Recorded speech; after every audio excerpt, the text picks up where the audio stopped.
नमस्कार dear students, जे advance 2025 paper 1 का एक और बेहतरीन सवाल आपके सामने डिस्कस करते हैं। मैच द कॉलम के अंदर पूछा गया है और इस सेक्शन की इतनी बढ़िया खास बात है कि अगर क्वेश्चन ढंग से ना बनाया जाए तो हमें चारों options P Q R S जो मैच जो कॉलम के होते हैं सॉल्व करने की ज़रूरत ही नहीं होती है। स्मार्टली सॉल्व किया जाए तो भी मार्क्स लाए जा सकते हैं। ये जो +4 है एससीक्यू के बाद हमेशा मैच जो कॉलम वाले सेक्शन पे आ जाया करो जब आपका जेई का पेपर हो। और जिन्होंने जेई का पेपर दिया होगा वो भी अपना अपना एनालिसिस करेंगे कि क्या हुआ। नेगेटिव मार्किंग है -1 की। आइए क्वेश्चन पढ़ते हैं। कॉलम 1 के अंदर लिखा है, पहले शुरुआत ही पढ़ लेते हैं। R denotes real natural numbers, real numbers S. Let box of x denotes the greatest integer less than or equal to x. let n denotes a natural number। फिर काफी सारी बातें यहाँ पर दी जा रही है। एक एक करके पूरे क्वेश्चंस को सॉल्व करते हैं। जी पी सॉल्व करते हैं। Minimum value of n for which this function is continuous in the interval 1 से 2। ये बॉक्स जो है यहां पर समझा रखा है, ऊपर के ग्रेटेस्ट इंटीजर है। तो अंदर क्या लिखा हुआ है, उस px के पहले हम जाने के पहले अंदर वाले फंक्शन को x मान लेते हैं, ये gx मान लेते हैं और फिर हम पहले इस gx फंक्शन का एनालिसिस करते हैं कि क्या पूछा जा रहा है। क्योंकि ग्रेटेस्ट इंटीजर और हम चाहते हैं कंटिन्यूअस हो। ग्रेटेस्ट इंटीजर अगर लिखा है तो उसको जब भी वो इंटीजर बनेगा तो उसके ब्रेक होने के चांसेस काफी ज्यादा हो जाते हैं। चलिए डिस्कस करेंगे। तो यहां पर हमने gx माना और x की वैल्यूज हमें पता है 1 से 2 के बीच में है। ठीक है, डेरिवेटिव निकालने पहुंचे इसका, क्योंकि हमें इसका एनालिसिस ये करना होगा कि कब ये इंक्रीजिंग होता है कब ये डिक्रीजिंग होता है। 30 हमने कॉमन ले लिया, आपके पास x² - 3x + 2 और डेटा बनाया तो डेटा बनता है x - 1 x - 2। ये है g'(x). हमें 1 से 2 के बीच में पता करना है तो प्रिसाइजली यही बात हम करें तो ये प्लस माइनस और प्लस आता है। तो आपको देखकर ये पता चलेगा कि इस इंटरवल में इसका बिहेवियर कैसा है। ये डिक्रीजिंग बिहेवियर है, डिक्रीज कर रहा है। हमें सिर्फ इसी इंटरवल में फोकस करना है तो डिक्रीज कर रहा है। तो अगर हम g1 बनाते हैं और g2 की वैल्यू बनाते हैं तो देखते हैं क्या डेटा बनते हैं। 1 रखेंगे g'(x) में मत रख देना, gx में रखिएगा। तो आपके पास डेटा बनेगा 30 10 45 60 एंड 35। जी बनाइएगा, क्या बात बनती है ना। तो ये 35 आएगा, 35 यहां चला गया, 60 बचा आपके पास से। 2 रखिएगा यहां पर, तो 2 रखते ही आपके पास से आएगा 80, यहां 4 आएगा, 2 रखते ही 90 बन जाता है तो ये 180 आ जाता है। यहां 2 आप रखेंगे, दिस इज अगेन 120, देन 35। आइए चेक करते हैं क्या बनता है। 120 इसमें से चला जाएगा तो -60 बचेगा, -60 इसमें ऐड होगा 20 बचेगा, 20 यहां ऐड होगा 55 आएगा। पता चल गया, पैटर्न भी वही था, 1 से आते हुए डिक्रीज करता हुआ जाएगा। देखिए 1 पर 60 था, डिक्रीज करता हुआ 55 चला गया। क्वेश्चन यहाँ खत्म नहीं हुआ है, क्वेश्चन अब शुरू हुआ है कि हमने अंदर वाले का एनालिसिस यहाँ पर कर लिया। डिवाइड किया जा रहा है n के साथ और डिवाइड करने के बाद बाहर ग्रेटेस्ट इंटीजर है। हम चाहते हैं कि ये फंक्शन रहे कंटिन्यूअस फंक्शन, ये फंक्शन कंटिन्यूअस है, ब्रेक नहीं होना चाहिए। तो कोशिश ये करनी है कि 1 से लेके 2 के बीच में जो कि आपके पास डेटा है, तो ये डेटा क्या बनेगा अपने पास, उसका एनालिसिस हम यहां पर करते हैं। तो fx जो है, देखिए एक बार 60 है तो this is coming as 60/n, ये इसका f(1) का डेटा बनेगा। और जो f(2) है वो अपने पास आ रहा है 55/n। पूछा जा रहा है कि मिनिमम वैल्यू n की क्या रखी जाए। आइए चेक करते हैं। 1 रख लें। अगर हमने 1 रखा तो ये 60 है, ये 55 है, तो 60 से 55 में काफी सारे इंटीजर्स आएंगे, सब जगह ब्रेक हो जाएगा तो फंक्शन डिसकंटिन्यूअस हो जाएगा। 2 रख लेते हैं, 2 रखेंगे तो ये 30 बनेगा, 2 रखोगे यहां पर तो ये बनेगा आपके पास 27.5। 27.5 से 30 बीच में और इंटीजर्स आने वाले हैं, कोई फायदा नहीं है। 3 रख के देखिए, 3 रखोगे तो 20 आता है, 3 आप यहां रख के देखिएगा तो आपके पास से 18 पॉइंट समथिंग आएगा। 18 पॉइंट समथिंग से 20 जाएंगे तो 19 भी आएगा बीच में, फंक्शन ब्रेक हो जाएगा। 4 रख के देखिए तो 15 है, तो हमें सारे रखने की जरूरत नहीं है। सामने कौन से ऑप्शन है उसके आसपास हम बात करते हैं। 5 लिखा हुआ है, चलिए 5 रख के देखते हैं। अगर हमने 5 रख के देखा तो ये 12 आ रहा है, और यहाँ 5 रख रहे हो तो 11 आने वाला है। दोनों अलग अलग इंटीजर्स हैं। 12 पे ग्रेटेस्ट इंटीजर पे 12 आएगा, 11 पे 11 आएगा, दोनों अलग अलग वैल्यूज हैं, ग्रेटेस्ट इंटीजर ब्रेक हो जाएगा। 6 रख के देखते हैं। 6 रखोगे तो यहाँ से 10 आता है। 6 रखोगे तो ये 9 पॉइंट समथिंग आने वाला है, ब्रेक हो चुका है। 7 रखिए, 7 रखोगे तो 7 है अपने ऑप्शन में, 7 नहीं है। 8 है, 8 रखिए। 8 रखोगे तो आपके पास है 60/8 आता है, यहाँ 55/8 आता है। थोड़ा देखो इसको, ये कितना बन पाता है। 4 से हटाएंगे ना, 7.5 आ रहा है। और ये कितना है, इंटीजर क्रॉस नहीं होना चाहिए, बात इतनी सी, वरना ब्रेक हो जाएगा। तो आप देख पाएंगे तो यहां से बनेगा ये 6 पॉइंट समथिंग ही है, तो अभी क्रॉस ही नहीं हुआ। 648 होता है, फिर 7 बनेगा आपके पास है, तो 6 पॉइंट समथिंग चलने वाला है। 6.8 से 7.5, तो बीच में 7 आएगा। 6.999 के बाद 7, वहां ब्रेक हो जाएगा, यूटिलाइज नहीं कर सकते। 9 रखिए। 9 आप यहाँ पर रखने जाएंगे तो दिस इज कमिंग एज 60/9, ये रखने चला है 55/9। अब बताइए क्या बात बन रही है? यस, बात बन रही है। 54 होता तो 6 पॉइंट समथिंग है, और यहाँ देखिए 7 अगर होता तो 63 आता, 63 पर 7 ये बनता, तो ये अभी भी 6 पॉइंट समथिंग ही चलने वाला है। तो यहाँ से अगर आप जाएंगे 54 है, फिर 6.6 से लेके, और ये आपके पास 6.1 से लेके 6.6, दोनों ही केसेस में ग्रेटेस्ट इंटीजर की वैल्यू 6 आ जाएगी। तो ये वो नंबर है, हम काउंटिंग करते हुए आगे हैं। मिनिमम नंबर हमें मिल गया जब दोनों बार कोई नया इंटीजर इनके बीच में नहीं आ रहा है। यहाँ इंटीजर आ रहा था, ये अकेला खुद इंटीजर है, ये भी दोनों इंटीजर्स हैं, तो हमारे पास जो मिनिमम वैल्यू है वो निकल के आ रही है 9। ये पूछा गया था आपसे क्वेश्चन में, स्मार्ट क्वेश्चन।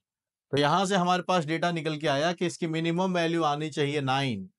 आइए चेक करते हैं फिर क्या कहानी है। सो पी को कनेक्ट करेंगे 2 के साथ। पहला ऑप्शन गलत हो चुका है, तीसरा ऑप्शन भी गलत हो चुका है।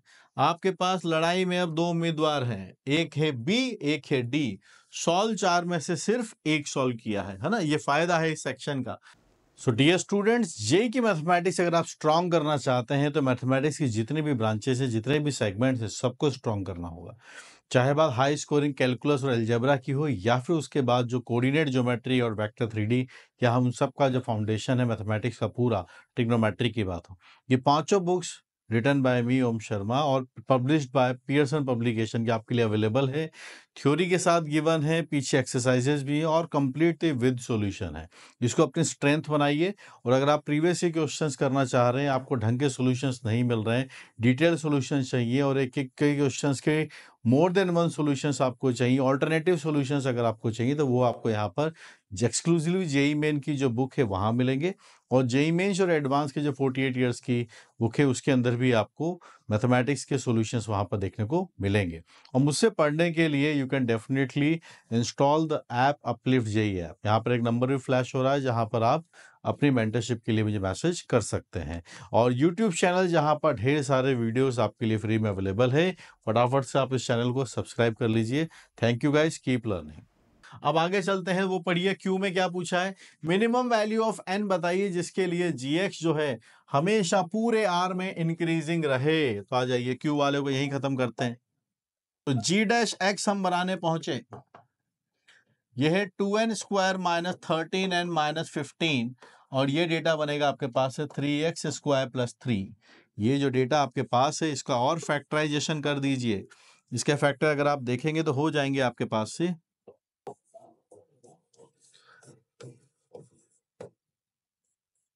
3 कॉमन है, यहां से आपके पास है x² प्लस 1। जी, थोड़ा इसके फैक्टर्स को हम देखें।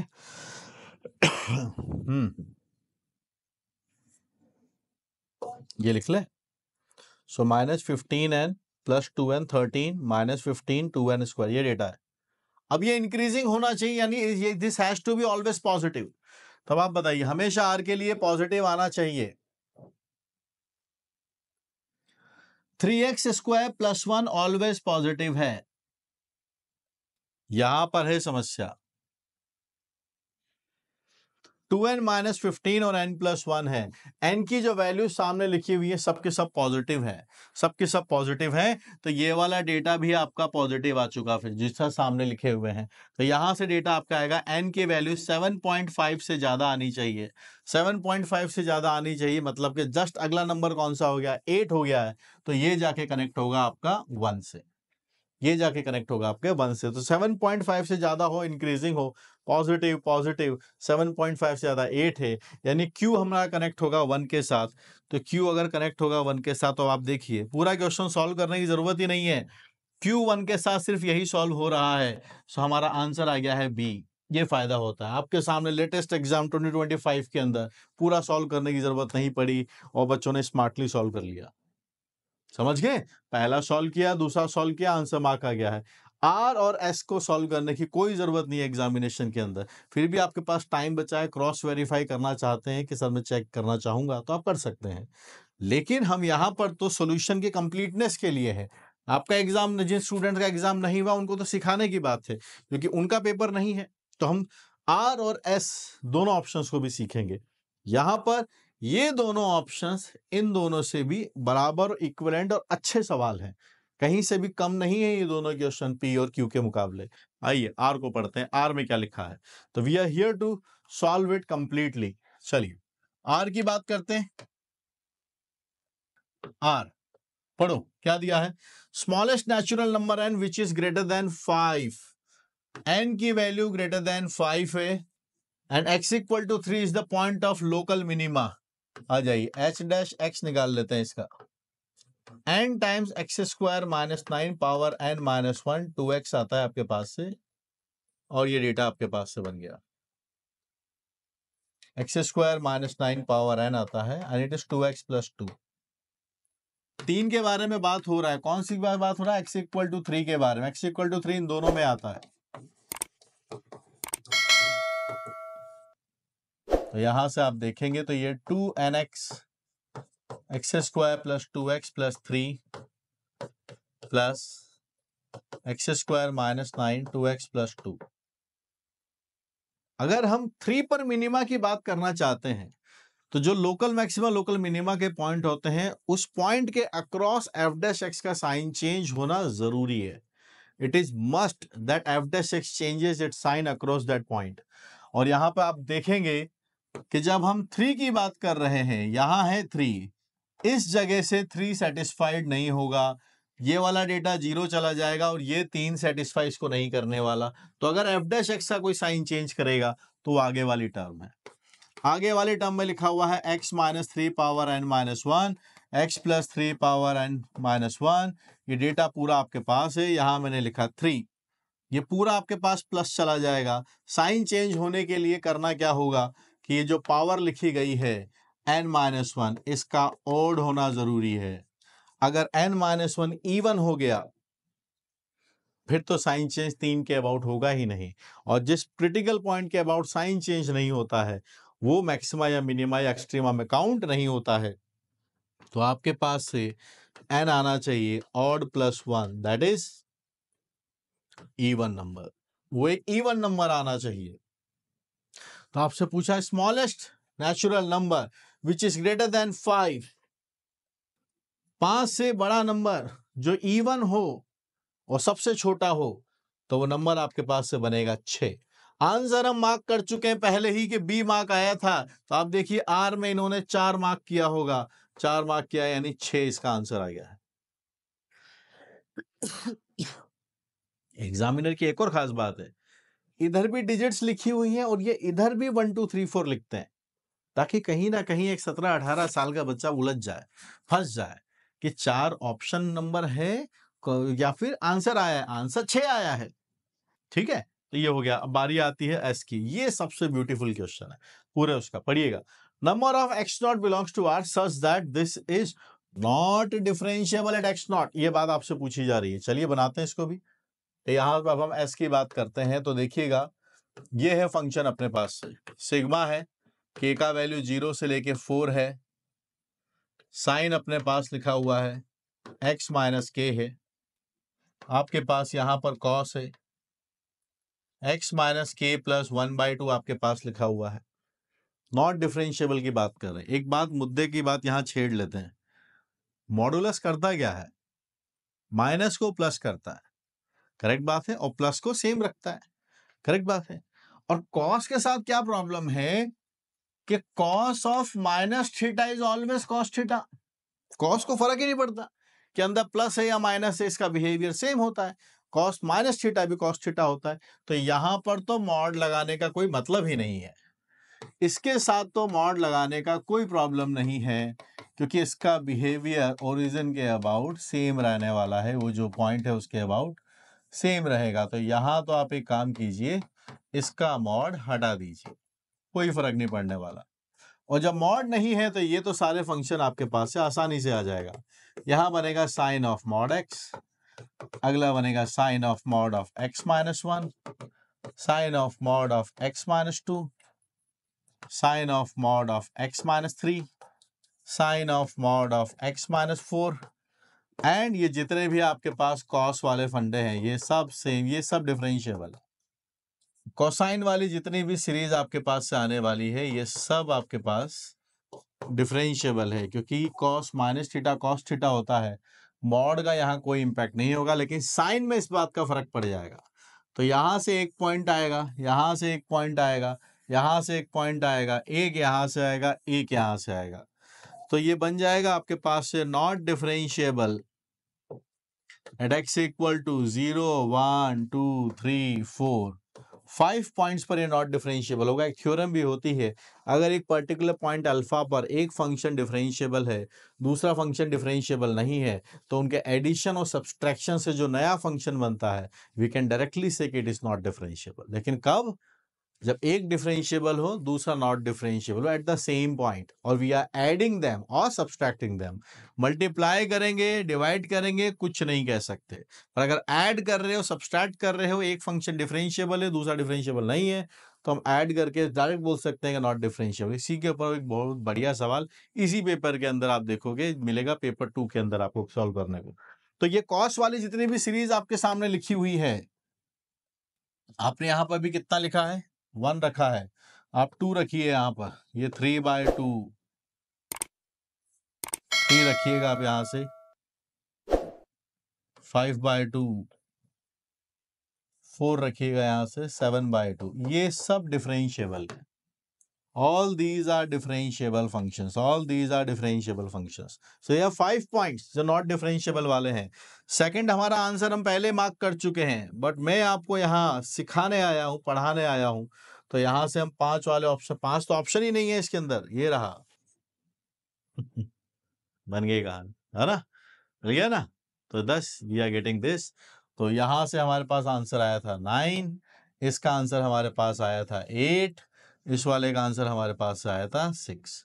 सो पहला वाला आएगा 9, 9 यानी 2। दूसरा वाला आपका मैच हुआ 8 पर, ये रहा। तीसरा वाला आपका मैच हुआ 4 नंबर यानी 6 पर। 5 वाला आपके बात हुआ 5 पर। जो टॉपर्स होते हैं ना, वो टाइम उनके पास बचा होता है तो वो लास्ट में जाके क्रॉस वेरीफाई कर लेते हैं कि हाँ मेरे सही है और इतने मार्क्स तो मेरे इसके अंदर आने वाले ही हैं। चारों ऑप्शंस इसके अंदर बहुत बढ़िया है, बहुत बढ़िया है। कैलकुलस का पूरा डेप्थ तक उन्होंने एनालिसिस कर लिया कि स्टूडेंट को आता है कि नहीं आता है, उससे प्रैक्टिस की हुई है कि नहीं की हुई है, कितना डिटेल में वो इन चीज़ों को जानता है कि एफ डैश एक्स का साइन चेंज नेसेसरी है या नहीं, मॉडुलस का इम्पैक्ट क्या होगा कॉस और साइन के ऊपर, उस थ्योरम को जानता है या नहीं, जो थ्योरम्स ऑन हम डिफरेंशियबिलिटी की बात करते हैं, और मॉडुलस का इम्पैक्ट कितना कॉस के ऊपर आता है। यहाँ पर एक फंक्शन क्यूबिक का एनालिसिस वहां पर करवा लिया, डिवाइड बाय अ नंबर फिर ग्रेटेस्ट इंटीजर, मतलब क्या कुछ नहीं पूछ लिया। एक स्टूडेंट जो कैलकुलस इतना अच्छे से जानता होगा वही इस सवाल को कर पाएगा। One of the finest question of this paper. Practice के लिए you can use my calculus book और मन लगा के उसके अंदर से पढ़िए, आप आपकी मैथ्स बहुत अच्छी हो जाएगी। चलिए मिलते हैं फिर अगले सवाल।